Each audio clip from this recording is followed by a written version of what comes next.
Olá, tudo bem? Está começando agora mais um Saúde e Bem-Estar. Você sabe, esse programa te coloca por dentro de todo o universo médico, te ajuda a orientar a questões ligadas à sua saúde e principalmente à sua qualidade de vida. No Saúde e Bem-Estar de hoje, você vai conferir. O endocrinologista Paulo Miranda conversa conosco sobre o poder maravilhoso dos hormônios, como eles funcionam, como eles não funcionam. A ginecologista Júnia Chagas tira nossas dúvidas sobre os hormônios e a sua influência na saúde feminina.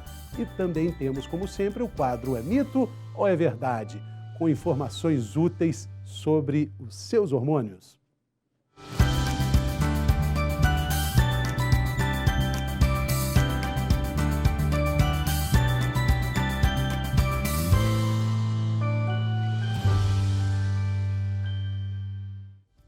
O sistema endócrino é responsável pela produção de substâncias químicas que são os famosos hormônios.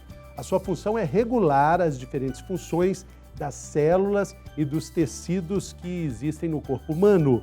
Vamos falar sobre isso com o Dr. Paulo Miranda, que estava me dando uma aula sobre os hormônios. Bem-vindo, doutor. Tudo bem, Fernando? Prazer estar aqui de novo contigo. Alegria imensa. É o seguinte, os hormônios, a gente fala de forma muito corriqueira sobre eles. Na verdade, eles são responsáveis por a nossa alegria, nosso entusiasmo, nosso bem-estar, às vezes até também nosso cansaço. E, na verdade, a gente fica... O que são os hormônios, né? Vamos começar por aí? Pois é, esse é um ponto importantíssimo para a gente entender, né? A gente tem os hormônios classicamente conhecidos, né? Hoje, muito falados, os hormônios da tireoide, os hormônios sexuais, testosterona, estrógeno, né? Mas o que são isso? Os hormônios são moléculas que são produzidas em um órgão ou tecido que vai ter ação distante daquele tecido, conduzido via plasmática, via sangue, né? Então, é um sinal que sai de um órgão e chega a outro órgão, né, que vai induzir a atividade ou a cessação de uma atividade, dependendo do órgão que vai ter o seu efeito. Ou seja, são moléculas de comunicação à distância do nosso corpo. Nisso aí está a nossa vida.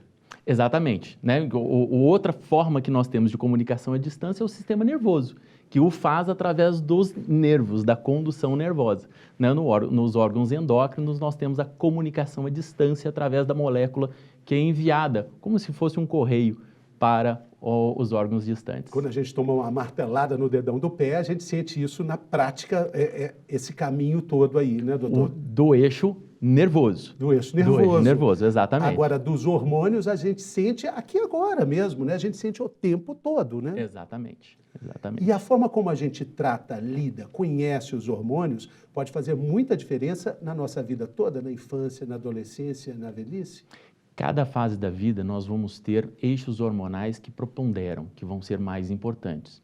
Então, no crescimento, né, nas crianças, né, um eixo hormonal muito conhecido é o eixo do hormônio do crescimento, que é um hormônio de atividade metabólica, né, porque na maior parte da nossa vida o efeito dele não é fazer-nos crescer, porque a gente interrompe o crescimento após a adolescência, mas lá na criança ele tem esse papel fundamental e deficiências desse hormônio vão gerar baixa estatura. Quando chega a adolescência, temos a ativação do eixo dos hormônios sexuais, que vão fazer as mudanças corporais típicas da adolescência. Na mulher, crescimento das mamas, desenvolvimento de pelos, né?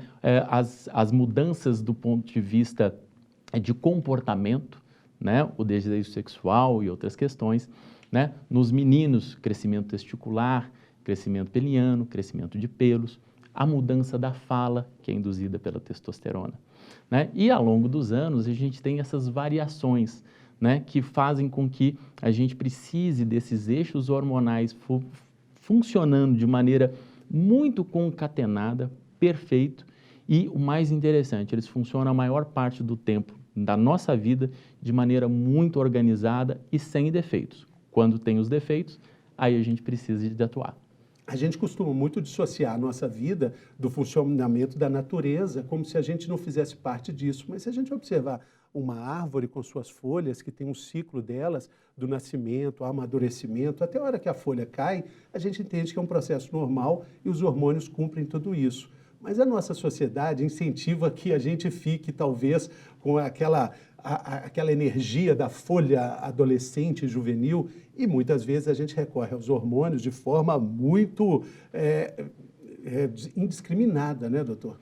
Um ponto importante que você citou, né? Então, nós conhecemos o funcionamento fisiológico e os processos.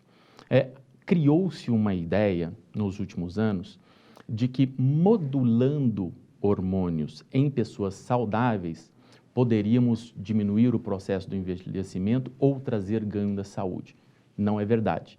A ciência nos mostra que essas intervenções, além de ser desprovidas de base científica, podem trazer riscos. É aquela ideia inversa da gente demonstrar um benefício externo, mas gerando problemas internos, que vão nos cobrar o preço no futuro. Ou seja, o tratamento para as terapias hormonais, elas são feitas para sintomas específicos. Vocês vão falar daqui a pouquinho sobre menopausa, provavelmente. A terapia hormonal na menopausa, ela tem a sua utilização para a melhora dos sintomas ou quando temos deficiência, né? E devo ressaltar que o Conselho Federal de Medicina já pontuou sobre isso, que tratamentos hormonais são sempre precedidos de um diagnóstico da sua deficiência para a sua utilização correta e aí sim trazermos melhora de qualidade de vida e de tempo de vida para as pessoas. E quais são essas disfunções hormonais mais frequentes que acontecem e que têm a indicação médica? Nós temos várias alterações hormonais, tanto na sua ação, vou citar um muito conhecido, diabetes. Diabetes temos o hormônio insulina, né? A principal falha em relação ao diabetes é a falha da ação da insulina na sua célula-alvo, né, que desenvolve uma resistência à ação desse hormônio. Né? Nós temos desbalanços de sistemas hormonais complexos, por exemplo, obesidade, que é um desbalanço do sistema de gasto e de consumo energético, que gera o ganho de peso ao longo do tempo. Temos a disfunção tireoidiana, que é muito conhecida, vai atingir aí em torno de 5% da população geral, tá? E temos outras disfunções menos comuns, mas muito observadas. Disfunção da melatonina, que altera o nosso sono. Então, é um hormônio muito conhecido, muito falado recentemente, até porque foi liberado pela Anvisa para a venda aqui no Brasil, né? Então, nós temos todos esses eixos e mais alguns outros não citados ainda, que fazem parte do processo do dia a dia. Inclui nessa chamada síndrome metabólica, quando o próprio corpo não consegue fazer essa gestão dos hormônios? Exatamente. Aí é uma citação dessa interface entre sistema endócrino hormonal e o metabolismo, né? Então, nós temos a participação de vários hormônios nesse processo que vão interferir no nosso metabolismo. Aí é uma análise que tem que ser feita pelo médico, porque são avaliações muito técnicas, né, e muito precisas, até mesmo para a questão do sono. Lá nos Estados Unidos, esse hormônio é vendido agora no Brasil. Então, o uso indiscriminado gera problemas. Existem também anabolizantes, também outros hormônios que a gente usa. E qual é o grande risco disso tudo? O tratamento indiscriminado com o uso de hormônios, de fontes até que a gente pode suspeitar, de fontes suspeitas, porque a gente não tem uma rastreabilidade adequada, primeiro, não trazer o efeito que a pessoa quer. Esse é o primeiro. Melatonina, por exemplo, se utilizada para melhorar o sono de quem não tem um distúrbio da melatonina, né, ou os sintomas clássicos daqueles que são relacionados, não vai ter o benefício, né? Primeiro ponto. Né? Agora, quando se usa hormônios com finalidade estética, né? O uso de anabolizantes. O uso de anabolizantes faz a hipertrofia muscular, da força, da vitalidade, a pessoa se sente energizada. Só que a mesma hipertrofia do músculo esquelético acontece no coração. Então você tem que também é músculo. Então você tem a hipertrofia do coração e um aumento do risco de hipertensão, doenças hepáticas e de doença aterosclerótica, que vai culminar com infarto, com derrame ao longo da sua vida. Além da interferência sobre o eixo gonadotrófico, porque os anabolizantes são derivados da testosterona, né? Então, vai interferir também no eixo da função do testículo, do ovário, né? Então, várias questões que a gente deve ponderar antes de seguir por esse caminho, que vai nos dar um benefício imediato, mas que cobrará o preço ao longo do tempo para a gente. E quando o senhor falou sobre diabetes, né, que também está relacionada a uma disfunção hormonal, os médicos citam muito a chamada epidemia da diabesidade, associando diabetes com obesidade, e aí pegando o gancho para falar também de uma forma desregulada dos hormônios estarem. A obesidade atrapalha isso tudo, né? Com certeza. A obesidade, ela é uma geradora de resistência à ação da insulina, tá? E que, por consequência, vai gerar um aumento de risco de pessoas com obesidade desenvolverem diabetes, principalmente o diabetes do tipo 2.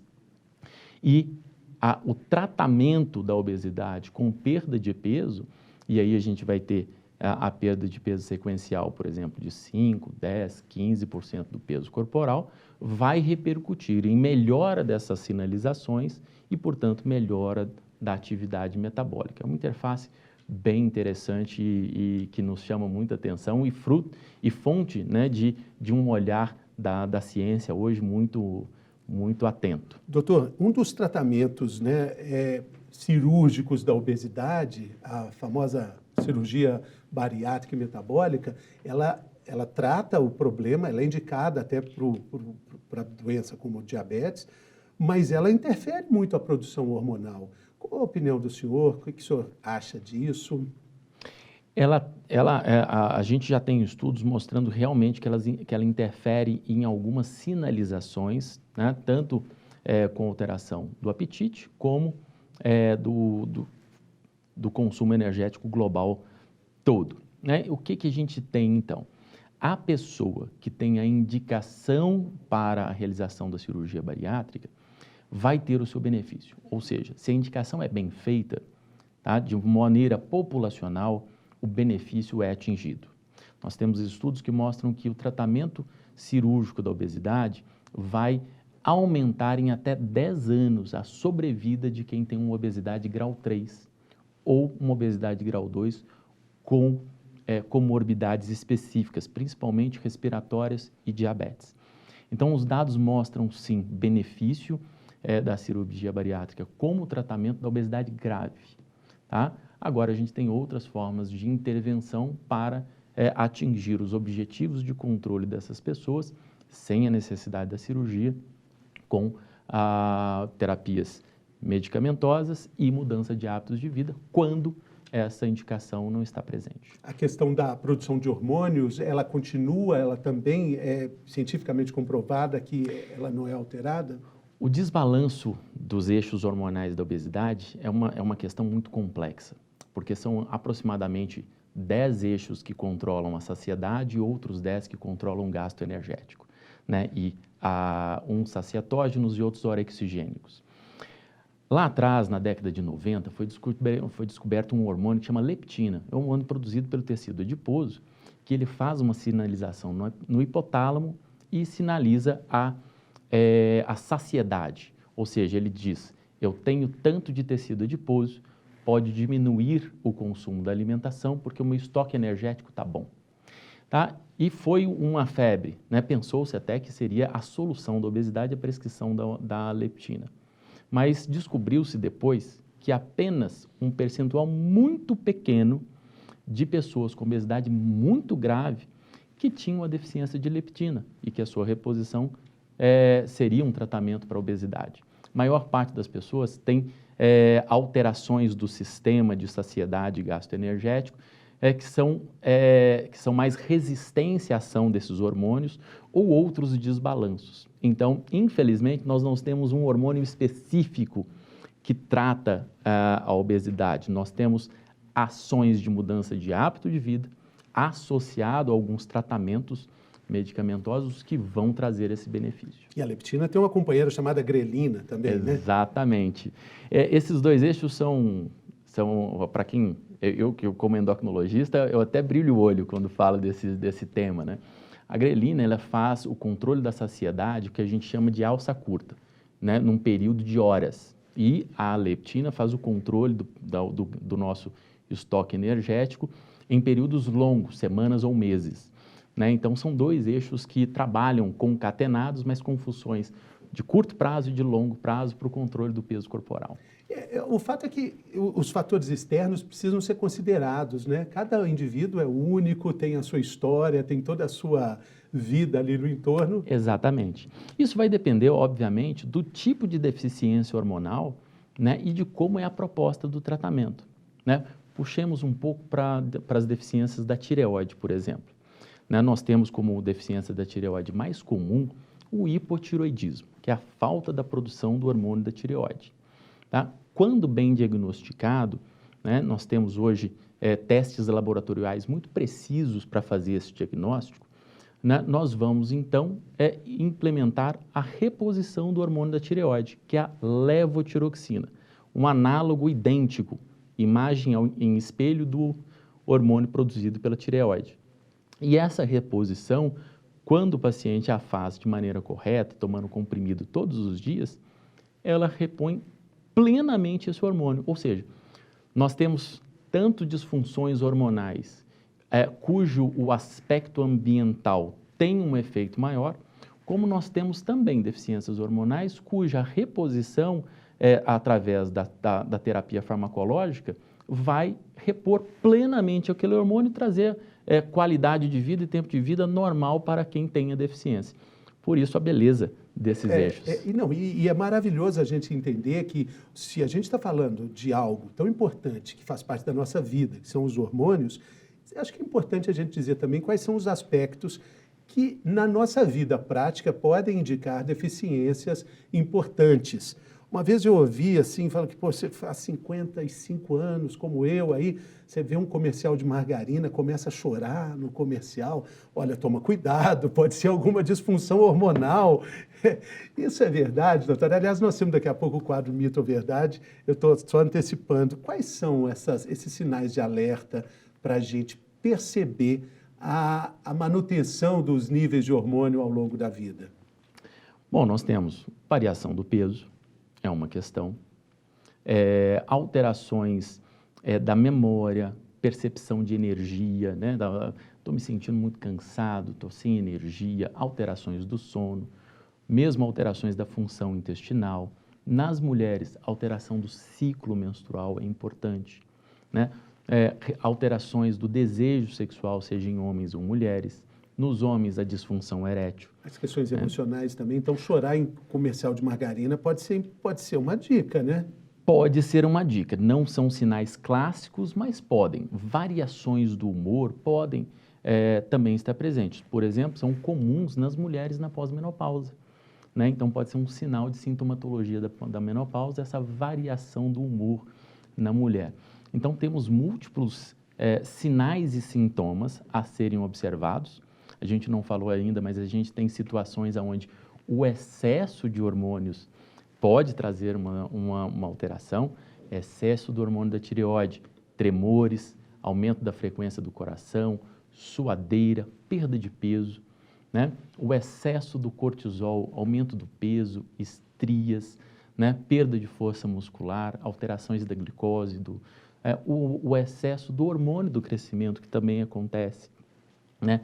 Aumento das mãos, aumento dos pés, né? Alteração da fala, alterações faciais, que são clássicas de uma doença que a gente chama de acromegalia, né? Então, também temos outros sinais específicos que podem ser observados. Interessantíssimo. Bom, vamos então, já que a gente já começou a história aqui do Mito ou Verdade, nós temos esse quadro, você já sabe, já é de casa. Está preparado aí para falar se é mito ou se é verdade? Dentro da sua visão, dentro da sua perspectiva clínica, enfim, de toda a sua experiência, doutor. Então vamos lá, o quadro Mito ou Verdade?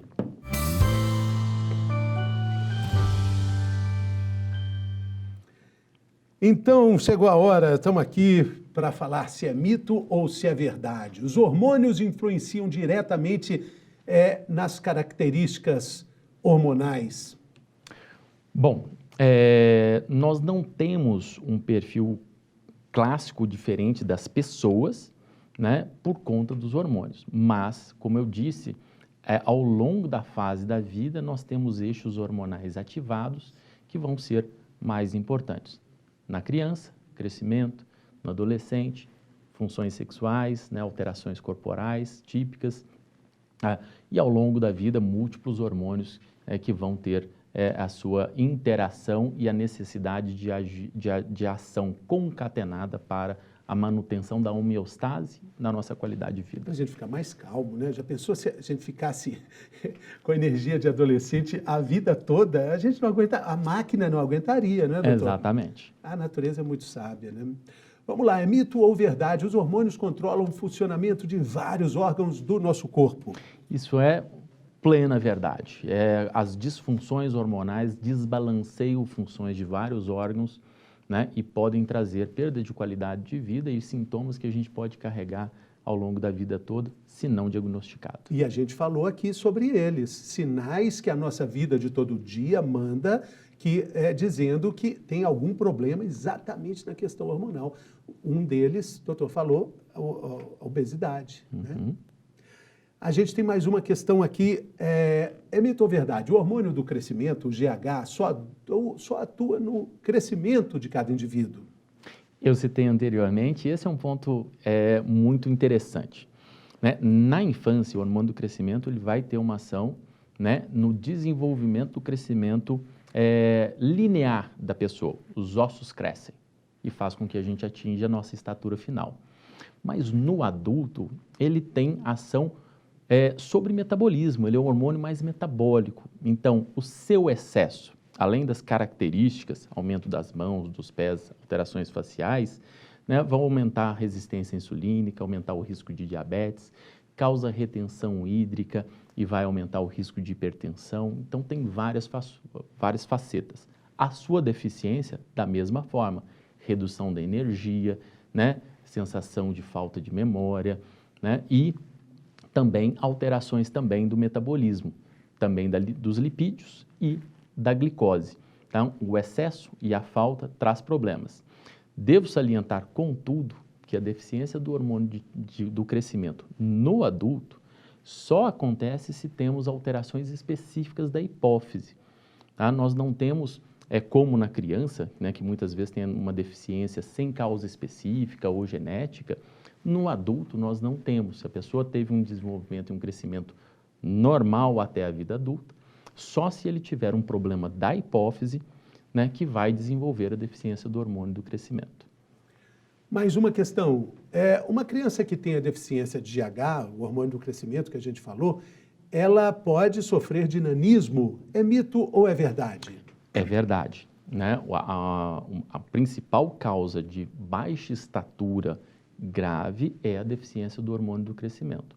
E a reposição desse hormônio consegue levar a criança à sua estatura final normal, né, plenamente com o acompanhamento médico e o diagnóstico bem feito e a terapia implementada em tempo correto. Imagino que isso deve demandar um atendimento, uma atenção muito grande da família para entender quando é que essa curva começa a não fazer o trabalho dela, né, doutor? Exatamente. Daí o papel importante daquela parede da casa, onde os pais vão marcando a altura da criança ao longo da sua vida, né? Se há uma paralisação desse processo, significa que tem algo errado, ou seja, se a velocidade de crescimento não está adequada para a sua idade, nós temos um problema, tá? Fica a dica para os pais. Nós temos na caderneta da criança, que ela recebe logo ao nascer, todas as curvas de crescimento para que ele marque ao longo da vida da criança, seja sozinho ou junto com o pediatra, como deveria ser na maioria das vezes, né, essa curva de crescimento e vai ter lá neste acompanhamento, né, a sinalização bem precisa da criança mudando desse canal de crescimento e precisar de uma atenção especializada. Importante lembrar que nessa curva também existe uma indicação sobre o peso e muitas pessoas acham que a criança sadia é a criança que está com peso até acima e até se surpreende quando o pediatra diz não, ele está absolutamente normal, tendo alguns quilos ao menos, né? Obesidade infantil é um problema de saúde pública atual e deve ser abordado de maneira adequada para que a gente evite que essas crianças sejam adultos com obesidade e, porventura, tenham vários problemas de saúde.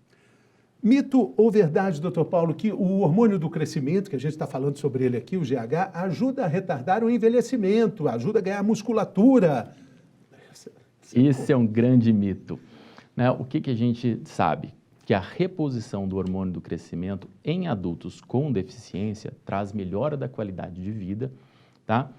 Traz um rebalanceamento da distribuição de gordura e de musculatura corporal e algumas melhoras do ponto de vista metabólico. Deixo um ponto importante. Nem todos os pacientes adultos com deficiência do hormônio do crescimento precisam desta reposição. Tá? Nós temos uma larga experiência com esse grupo de pessoas e alguns, na verdade, na reposição, queixam, perdem muito peso, ficam incomodados e preferem não usar. Isso é um exemplo muito importante para a indicação irrestrita em pessoas sem deficiência. Não temos esse benefício. Muitas vezes temos uma sugestão de melhora da qualidade de vida ou dessa sensação de energia que pode ser muito bem efeito placebo, né? Uma vez que é uma medicação cara, é uma medicação que tem uma aura, né, de novidade ainda, mas a gente já conhece muito bem esse eixo hormonal e sabe que a indicação de hormônio do crescimento para quem não tem a sua deficiência, na maioria das vezes, não traz grande benefício. Separando grupos específicos onde a gente tem alguns estudos, pacientes com HIV, né, que podem desenvolver uma sarcopenia e outras questões, aí a gente avalia de maneira diferente, mas tem que ser sempre com pessoas que entendem sobre esse tratamento para que a indicação seja adequada e não seja uma panaceia. Quando a gente fala de reposição hormonal de forma indiscriminada, é bom lembrar que o nosso organismo também tem a capacidade de produzir hormônios que são maravilhosos e que nos dão uma condição de plenitude fantástica, né, doutor? Exatamente. Né? Falando de atividade física, da gente produzir esses hormônios, né? Exatamente. Tem aquela questão, por exemplo, que no homem a testosterona reduz a sua produção ao longo da vida. Tá? E em boa parte das vezes isso é verdade. Mas tem um estudo muito interessante australiano que, na verdade, mostrou que o nível de testosterona no homem é um marcador de saúde. E quanto mais comorbidades essa pessoa soma, né, em termos de grupo populacional, você percebe a redução do nível de testosterona. Mas o grupo que não tem comorbidades, o grupo saudável, permanece com níveis de testosterona, né, normais e sem esta queda sugerida ao longo do tempo. Então, quando a gente vai analisar esses dados, a gente tem que ter um olhar bem atento para as evidências, para que a gente não tire conclusões apressadas, né, e indique tratamentos que, na verdade, né, não vão trazer benefício para a pessoa.